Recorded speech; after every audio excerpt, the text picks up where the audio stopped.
Yeni Dünya senaryosuna Ferhan'ın şok ölümüyle başlangıç yapıldı ve bu şokların devamı gelecek. Ferhan neden diziden ayrıldı? Bu konuda birbirinden önemli detaylar var. Bu dakikadan sonra neler yaşanacak? Kartal ve Epe'nin yapacağı bomba hamleler herkese ekranları kilitleyecek.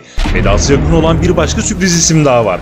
Kartal mahalleyi geri alabilecek mi? Ve asıl hedefine ulaşabilecek mi? Herkesin çok şaşıracağı müthiş senaryo ne? Bunun yanı sıra dizinin final tarihi belli oldu ve video sonunda bu tarihi sizlerle paylaşacağız. Kartal ve Bahar ile Efe ve Leyla'yı bekleyen sürprizler heyecanı artıracak.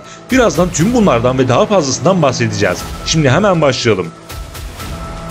İlk olarak geçtiğimiz bölümün son sahnesiyle ve devamında yaşanacaklarla başlayalım. Diziye adını veren Ferhan karakterine beklenmedik bir şekilde veda ettik. İntikam hikayesiyle ve oyunculuğuyla herkesin dikkatini çekmeyi başaran Ferhan karakterinin erken veda ettiğini düşünüyorum. En azından asıl ulaşmak istediği hedef olan Baybars'la yüzleşebilirdi. Kısacası Ferhan'ın hikayesi yarım kaldı ancak bunun da sebepleri var. Önceki videomuzda dizi senaristinin değiştiğini söylemiştik. Bu değişimden sonra dizide yeni dünya düzenine geçildi ve Ferhan karakterinin bazı noktalarda senaryosu tıkandığı için vedası gerçekleştirildi. Bu senaryolara baktığımızda ise Ferhan'ın Kartal ve Epe ile işbirliği yapması neredeyse imkansız hale geldi ve veda etmesinin sebepleri olarak şu detayları söyleyebiliriz.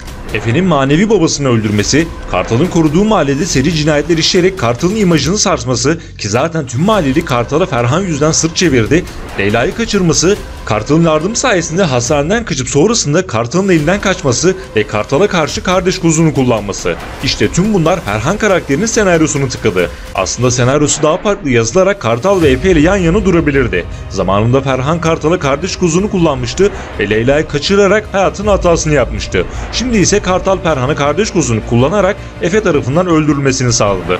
Böylelikle Efe'yi yeniden ayağa kaldırarak yeni dünya düzenine ilk adımını atmış oldu. Şimdi gelelim yeni dünya düzenindeki büyük sürprizlere. 3 yıllık bir zaman geçişinden sonra birçok karakter farklı ve yeni hayatlara başladı. Hatta dizinin müziklerinde bile olumlu değişiklikler yapıldı. Birçok konu tahmin ettiğimiz şekilde yaşandı ve sonuç olarak mahalle ve tüm sevdikleri elinden alınan Kartal eskisinden daha güçlü olmak için harekete geçti. Ferhan'ı Efe'ye teslim etmesi ve ölümüne göz yumması ise Kartal'ın yeni düzende ne kadar acımasız ve sert olacağının bir sinyali oldu. Kartal bu yolda teker teker intikam almak için polisliği bırakan ve darmaduman olan Efe'yi kesinlikle yanına almak istiyordu ve Ferhan'ı kullanarak bunu başardı. Böylece Efe yeniden ayağa kalktı ve Ferhan'ı öldürerek eskisinden farklı olarak tüm doğrularını değiştirmiş oldu. Kartal ve Efe yoluna adalet inancını yitirmiş bir şekilde intikam ateşiyle yanıp tutuşarak devam edecek. Kısacası bu ikilik çok güçlü geliyor. Geçtiğimiz bölümde Leyla'nın da söylediği gibi artık onlar düşünsün. Kartal ve Efe hiç vakit kaybetmeden sürpriz hamlelerini uygulamaya başlayacak. Bu konuda sürpriz bir ismin desteğini alacaklar. Ancak her şey bununla bitmeyecek. Şimdi bomba mevzuya gelelim. Sonrasında ise vedası beklenen bir diğer karakteri, diğer önemli gelişmeleri ve final tarihine değineceğiz. Eskisinden daha aksiyonlu bir savaş başlatmaya niyetli olan Kartal ve Efe elbette bu yolda desteksiz ayakta duramazlar. Bu konuda Mesut ve adamları her ne kadar Şahin'den darbe yese de Kartal'ın yanında duracaklar. Asıl sürpriz destek ise Çetin'den gelecek. Çetin annesini affetmedi. Babasıyla ise arası kötü durumda. İşin ilginç yanı durumların giderek karışması ve Kartal ve Efe'nin sahneye çıkması Çetin'e ilgi çekici ve eğlenceli geldiği için Çetin de olaylara dahil olacak. İlk olarak Kartal ve Efe ikilisinden Baybars'a sağlam bir darbe gelmesi bekleniyor. Geçtiğimiz bölümde göremediğimiz Azade ve Korkmaz'ın yeni bölümde ortaya çıkması beklenecek. Ve hatta bu karakterlerden birine yakın zamanda veda edeceğiz. Evet, Kartal'ın yeniden sahne alması Baybars'ın hiç hoşuna gitmedi.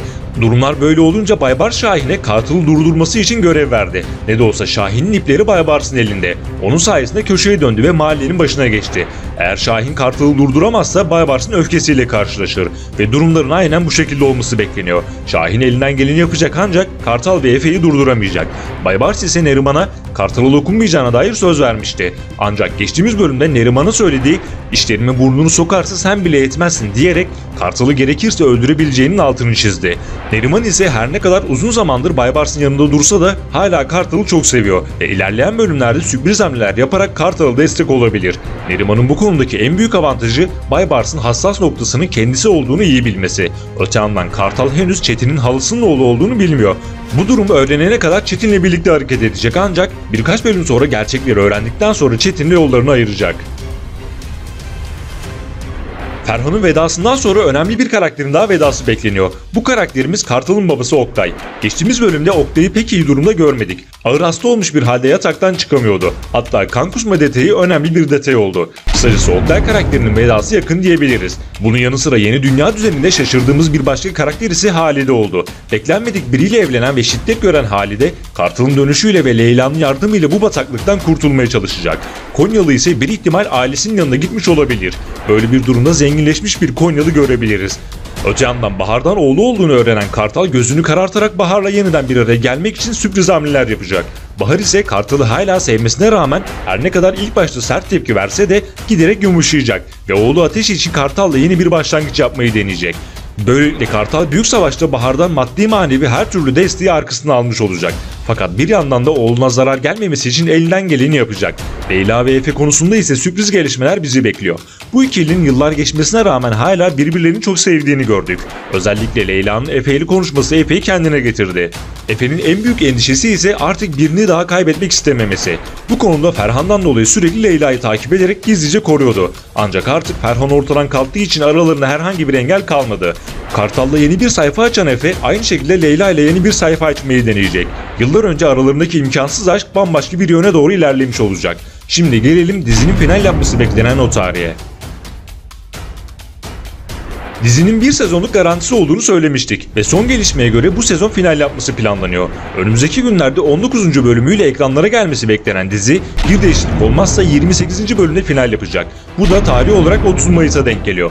İkinci sezonunun olup olmayacağı her ne kadar alınacak olan reytinglere bağlı olsa da bu ihtimal artık fazlasıyla zayıf. Kısacası bu sezon 3 kuruşa veda edeceğiz. Sonrasında ise yeni sürpriz projeler bizi bekliyor olacak. Bunun yanı sıra Necip Memili'nin diziye katılacağı iddiaları ise tamamen asılsız. Böyle bir durum söz konusu değil. Öte yandan Çukur ve İçeride gibi efsane dizilerin yapımcısı olan Ay Yapım'dan 3 kuruş dizisinin ardından yeni bombalar gelecek. Şimdiden merakla bekliyoruz.